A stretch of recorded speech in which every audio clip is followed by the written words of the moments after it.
Why eat your breakfast when you can drink it? It's oatmeal stouts.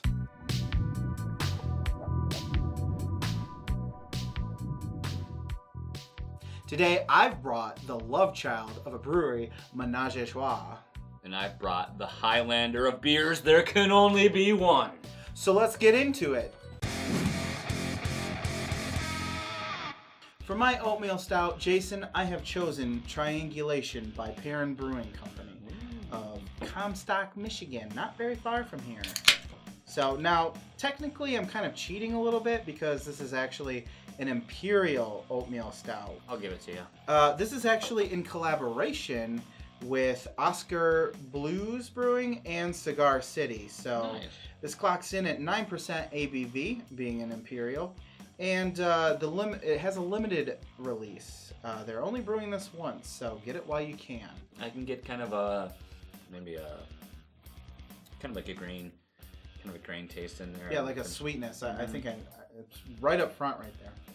But it's a good blend overall. It has a nice, kind of a little bit of a smooth finish because of that little sweetness there. Doesn't feel thick. For being Imperial, it's not like overly heavy or like that. I find it quite drinkable. I mean, I guess I kind of agree with everything you said. That's exactly what I'm getting. And the only other thing I can say is the alcohol doesn't quite hit you immediately, but it will warm you up as you drink it. So this was Triangulation by Perrin Brewing. Jason, I'm excited to try your oatmeal stout. Give it to me now.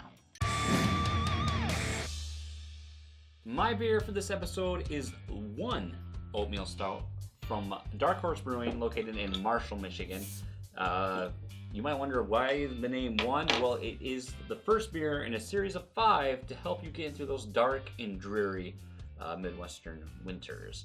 I believe 7% on the ABV, and I've always liked a lot of Dark Horse beers, so they are the Dark Horse. You never know. Wow. Well, right off the bat, this has a very chocolatey flavor to it. Not a lot of roastedness, not a lot of harsh roastedness, but I'm getting like almost milk chocolate and coffee. You get that chocolate aroma. It's got a smokiness to the flavor. A little bit, yeah. Very nice mouthfeel. Just right for what I would say is for an oatmeal stout. Yeah. Very enjoyable. Yeah, I like very low carbonation. I'd say kind of a medium body overall. Yeah. Not bad. So that is Dark Horse's 1. We're going to contabulate our scores now and come back and give you our final thoughts. Well, that was us tasting both of these delicious oatmeal stouts. Let's talk about them, starting with Triangulation. Jason, tell us your thoughts. Man, you know what? I can't really say any one thing that really stood out for me. The flavor was just all right. Everything was kind of, an upper middle of the road taste. Like I guess I did like that mouthfeel, and I did like that it was simple. It wasn't overly complex, which is what you would want from the style. Help me out here, Lucas. Come in, save me from this dullness that I have. I understand what you're saying, because even though it was an Imperial and I was kind of expecting a lot from that, a little misleading. It didn't really feel like an Imperial, which if you don't like Imperials, that could be a good thing. But I was kind of expecting more out of it. It was creamy. The mouthfeel was very creamy and smooth. But yeah, the taste was kind of just a little a little flat. So what did you think about 1? I appreciated the very dark. You got that nice brownish head from you get from the malt and the barley and everything, and the grains used. I really just appreciated that mouthfeel for this and that flavor, which I guess is more because I do like stouts. This is more typical of a stout, like we said, but not really from an oatmeal stout. But I'm not usually a fan of smoky, but this had that a nice blend of that smoky taste with everything else that just kind of fit well, and there was a nice little chocolate in the aroma, and you can kind of taste that as well, and it just kind of all blended into a nice package for it. Lucas, what did you think? Well, you noted the flavor, and for me, that was the biggest thing. I thought it was a little bit more, it had more layers to it. It was sweeter, so for me, that's good, because I like sweet beer.